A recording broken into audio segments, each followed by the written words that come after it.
김태우 얘기를 좀 해보겠습니다. 예. 이번에 이제 사면 맞아요. 왜 했다고 생각하세요? 아니 저는 진짜 아니 모르겠어요. 그러니까 사사로움이랑 그냥 인연 그리고 본인이 해왔던 말들. 예. 그러니까 예를 들어서 뭐 김태우가 예. 뭐 부당하게 뭐 내부 고발자로서 뭔가 대우를 못 받는 거다라고 사실 윤석열이 계속해서 얘기해온 거거든요. 그것을 뭐 지키려고 하는 건지. 근데 저는 만약에 이제 이게 진짜 그 강서구청장 보궐선거에 김태우를 국민의힘이 다시 공천하고 출마시킨다면 이것만큼 굉장히 코미디 같은 상황이 없지 않겠냐라는 생각이 드는데 진짜 저는 그래서 설마 했는데 그러니까, 예, 서면을 받으니까 이거 진짜 공천하려나 뭐 이런 생각 들어요. 민주당에서는 여기에 대한 무슨 뭐 얘기나 대응이 있습니까? 아직은 네. 없어요. 지금 네. 보고 있다. 뭐 네. 거기서 김태우를 하려고 한다면 네. 국민들, 그 강서구 국민들, 거기 국민들께서는 이걸 가만히 지켜보고 있겠습니까? 보궐선거가 왜 이루어졌는데요? 그렇죠. 김태우 때문에 이루어진 이제 거예요. 보궐선거 일어났다 하면은 다 무슨 예산 들어간다 하는 그렇죠. 거잖아요. 네, 맞아요. 저 사람 뽑아놓고 보궐 만들어놓고 또 예산 들어서 국민 세금 들어가지고 더 다시 이걸 한다? 이건 말도 안 된다 생각이 들고요. 지금 그러면 왜 내부 고발자로 저 사람을 대우를 해주는가?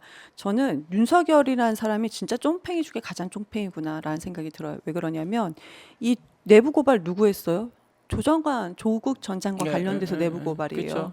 그런데 윤석열이라는 사람이 조국 장관에 대해서 상당한 어떤 피해 의식, 자격지심을 가지고 있다라는 어떤 그런 우리 평은 많이 들었잖아요. 그런 소문은 많이 들었습니다. 네. 근데 그런 소문도 처음에는 그냥 뜬구름 같은 그런 그 뜬구름 잡는 소리다라고 생각을 했는데 지금 윤석열이라는 사람이 하나하나 행동하는 것을 짚어보면은 정말 속이 밴댕이 소갈딱지구나라는 게 느껴져요. 만약에 이 김태우라는 사람이 내부 고발이 조국 장관과 연결된 것이 아니라면 이렇게까지 했었는가. 그러니까 뭐냐면 그 내부 고발, 조정 장관에 대한 고발 자체가 정당하다라는 것을 어떻게 해주고 싶었던 것 같아요.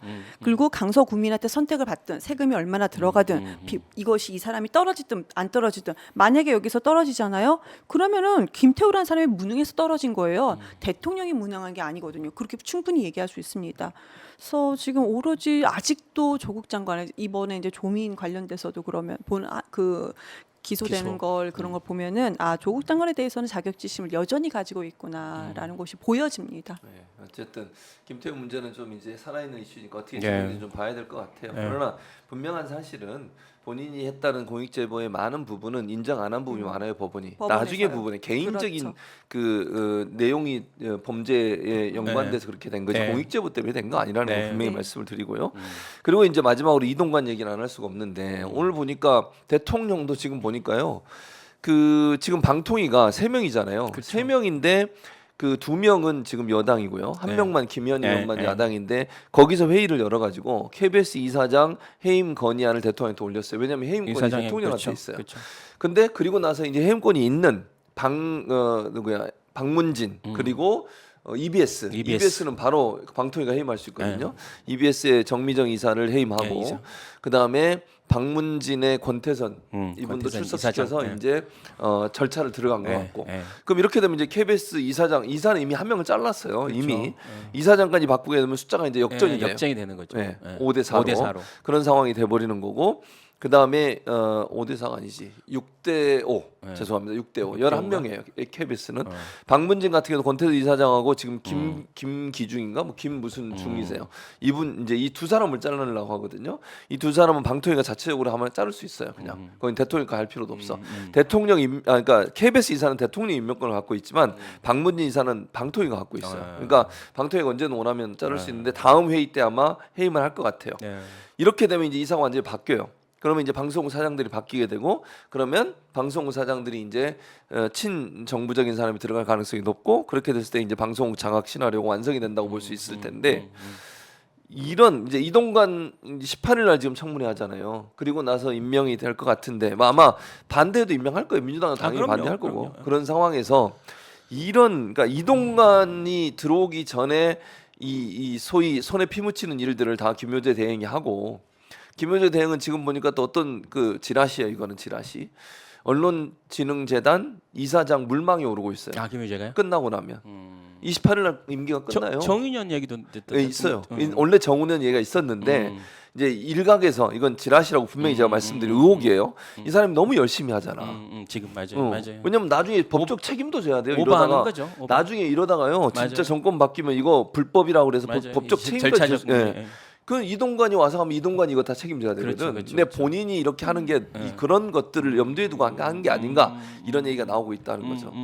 그럼 정운현을 방통위원으로 하고 모르죠, 그러면 뭐 김효재를 뭐 언론재단으로 방통위원은 또 이경 대변인하고 늘 그 이렇게 충돌하시는 김행 예, 그분도 김행도 물망이 물망이 오르고 있죠 있어요. 네. 지금. 예. 근데 아무튼 그 정운현 옛날 전 이낙연 비서실장이죠. 네, 비서실장이 맞아요. 네. 그분이 윤석열 지지를 했잖아요. 지지로 가서 네, 네. 결국은 받은 게 이제 언론재단 이사장이 아니냐 뭐 그런, 이것도 네. 돌아다니는데 지라시가 있었죠. 만약에 이제 김효재가 그런 상황이라면 정유재가 방통위원을 하고 김효재를 언론재단으로 할 수도 있다라는 시나리오도 가능하겠네요. 제가 봤을 때는. 예.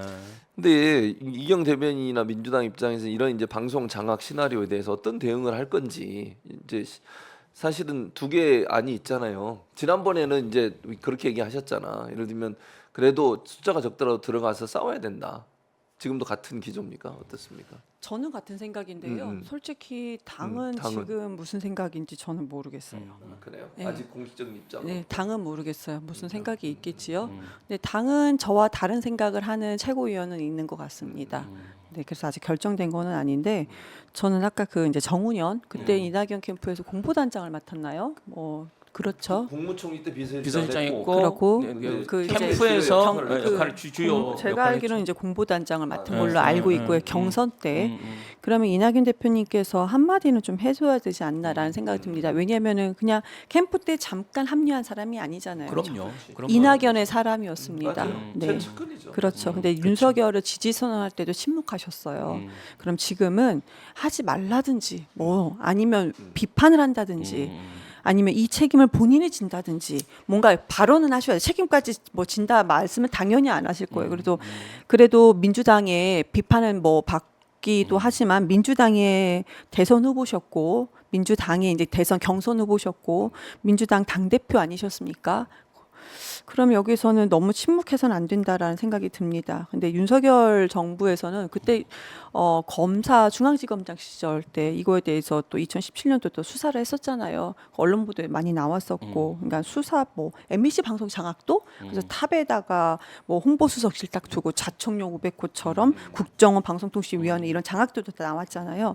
근데 이상하게 하나 있어요. 박홍진 언론 1비서관. 지시였다. 그러니까 그때 당시 이동관이라는 사람은 홍보수석 한 그 시기가 되게 애매해서 우리가 수사가 이루어질 때 공소시효가 7년인데 거기에서 좀 간당간당해서 수사를 못할 수도 있었겠다라는 추측은 우리가 할 수 있습니다. 그건 모릅니다.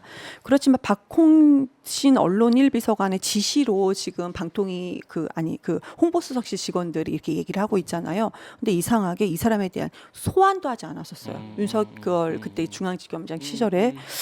왜 그 사람을 불러서 했으면 윗선 수사까지 갈 수 있었을 텐데 윤석열이라는 그때 당시 검사는 이걸 알고 일부러 하지 않았구나. 그러니까 얼마나 언론 장악을 잔인하고 되게 얼마나 잔인하게 잘하는지 알기 때문에 이번에 이동관은 무슨 일이 있어도 써 먹으려고 한다라는 생각은 당연한 거고요. 마지막으로 인수위 활동 있었잖아요. 그런데 지금 우리 방통위법에는 3년간 방통위에 맞지 못한다는 게 있잖아요. 제척사유예요. 네. 그런데 지금 최민희 의원의 상임위원 이제 내정자인데 한국정보산업연합회 근무 경력을 가지고 지금 법제처 법령 해석을 막 받았잖아요. 그럼 민주당에서 얘기하는 건 뭐냐면 그럼 인수위 그 고문이라는 경력도 인수위 경력인 거지 인수위 고문 경력은 뭐 괜찮다 이런 건 없었어요. 그럼 최소한 법제처의 이거 좀 해석을 받아보자라고 민주당이 의견을 얘기하고 있습니다. 가방위에서. 네. 이거 들어야 되는 거 아닙니까? 당연히 그런데 그래야죠. 귀 막고 있습니다. 하나도 안 하고 아예 귀 막고 제가 여기서 방송 나와서 얘기하기 전 우리가 많은 분들이 이제 방송에서 얘기하기 전에는 많은 국민들이 민주당이 이걸 요구하는 것조차도 모릅니다. 왜냐하면 그쪽 국민의힘에서 아예 대응조차 하지 않기 때문에 전혀 모르고 있는 상황입니다. 어쨌든 그래서 그것도 법제처 분석을 받아봐야 돼요. 물론 뭐 법제처가 뭐 윤석열 정부에게 유리하게 판단할 가능성이 높지만 어떤 그렇게 되면 이유로 유리하게 하는지 그렇지. 뭐 그러면 이제 최민희 건도 최민희 뭐. 건하고 연관이 되는 거지. 당연하죠. 그렇죠. 왜 네. 이거는 되고 이건 안 되냐는 그렇죠, 얘기가 그렇죠. 되니까. 맞아요. 그래서 못할 수도 있어요. 네.